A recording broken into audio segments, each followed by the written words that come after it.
আচ্ছা, শোনা যাচ্ছে কি? হ্যাঁ। অডিও আছে, ওকে। আমি ঢাকা ৯-এর স্বতন্ত্র প্রার্থী হিসেবে যে মনোনয়ন আবেদনপত্র দিয়েছিলাম সেটা আপাতত গৃহীত হয়নি, কিন্তু আমরা আপিল করব। আপিল করার প্রক্রিয়া আমরা ইতিমধ্যেই শুরু করেছি। কারণ হিসেবে যেটা নির্বাচন কমিশন বলেছে, আপনারা জানেন যে স্বতন্ত্র প্রার্থীর জন্য বিধি অনুযায়ী 1% ভোটারের স্বাক্ষর নিতে হয়।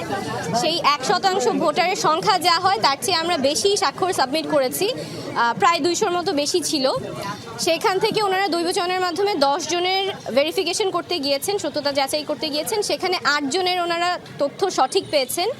2 জনের ক্ষেত্রে ওনারা মানুষটাকে খুঁজে পেয়েছেন, সত্যতা যাচাই করতে পেরেছেন, কিন্তু সেই 2 জন ঢাকা 9-এর ভোটার ছিলেন না। ওনারা জানতেন না ওনারা ঢাকা 9-এর ভোটার। একজনের বাসা খিলগা যেহেতু ঢাকা 9 আর 11 দুইটাই পড়ে, উনি জানতেন যে উনি ঢাকা 9-এর ভোটার, এবং তার জানার কোনো উপায় ছিল না যে সে ঢাকা 9-এর ভোটার না। উনি গিয়ে ওয়েবসাইটে চেক করেছেন, ওনার ভোটার নাম্বারটা পান নাই।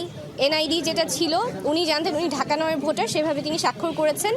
আরেকজন যার ব্যতিক্রমে এসেছে, তার কাছেও যে হার্ড কপি আছে এনআইডির, সেই এনআইডির ঠিকানা অনুযায়ী উনিও ঢাকা 9-এর ভোটার, কিন্তু নির্বাচন কমিশনের কাছে তথ্য আছে যে তিনি ঢাকা 9-এর ভোটার না, সেটাও তার জানার কোনো উপায় ছিল না।